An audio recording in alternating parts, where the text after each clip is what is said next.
ഓർമ്മയുണ്ടെന്ന് അറിയില്ല.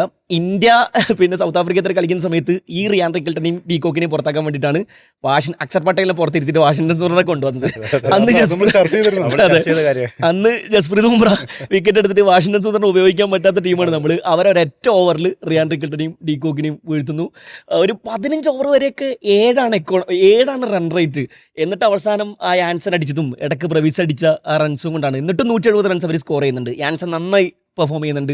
ഒരു ഘട്ടത്തിൽ മൊത്തത്തിൽ അവർ പിന്നെ പാളിപ്പോകുമോ, 120 താഴെ ആയിപ്പോകുമോ എന്നൊക്കെ തോന്നിച്ചൊരു ഘട്ടത്തിലാണ് ആ നീഷാമിൻ്റെ ഓവറിൽ 3 6ഉം 2 4 ഒക്കെ അടിച്ചിട്ട് കളിയാകെ 170 കൊണ്ടുവരുന്നത്.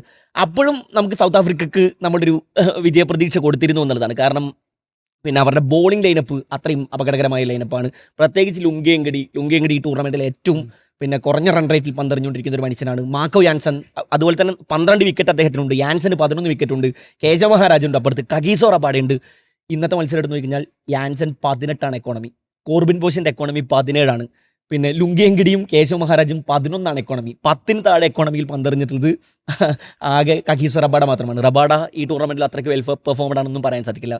എടുത്തു പറയേണ്ടത് ഫിന്നലൻ്റെയും സീഫേർട്ടിൻ്റെയും തുടക്കം തന്നെയാണ്. ഈ ടൂർണമെൻറ്റിൽ പിന്നെ ന്യൂസിലൻഡ് ജയിച്ച മത്സരങ്ങളിലൊക്കെ എടുത്ത് നോക്കിക്കഴിഞ്ഞാൽ നമ്മളെപ്പോഴും പറയാറുള്ളത് അവരുടെ ഓപ്പണർമാരെ കരുതിയിരിക്കണമെന്നാണ്. സ്ട്രൈക്ക് റേറ്റ് ആണ് 303 സ്ട്രൈക്ക് റേറ്റ്. ഒന്ന് ആലോചിച്ച് വെക്കുക. 303 സ്ട്രൈക്ക് റേറ്റിൽ ഇതേ 33 പന്തിൽ 58 റൺസാണ് സീഫേർട്ട് എടുത്തിരിക്കുന്നത്. അതായത് നേർപകുതി strike rate, 175 strike rate.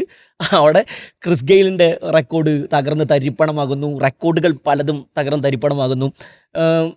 Santner നോക്കുന്നു. അവരുടെ പിന്നെ പ്രധാനപ്പെട്ട പിന്നെ ബോളിംഗ് ഓപ്ഷൻസിൽ ഒന്നാണ്. പ്രത്യേകിച്ച് പിന്നെ കൊൽക്കത്തയിലെ പിച്ചിൽ സ്പിന്നിന് അനുകൂലമായ പിച്ചാണ് എന്ന് പറയുന്നിടത്ത് സാന്നർ എപ്പോഴും ദക്ഷിണാഫ്രിക്കെതിരെ അത്ര റെക്കോർഡൊന്നും ഇല്ലാത്തൊരു മനുഷ്യനാണ്.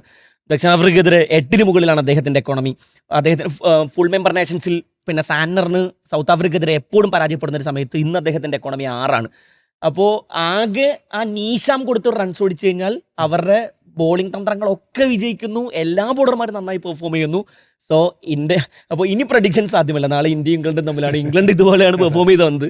നാളത്തെ മത്സരത്തെക്കുറിച്ച് നമുക്ക് പ്രഡിക്ഷൻ സാധ്യമേ അല്ല എന്നുള്ളതാണ്.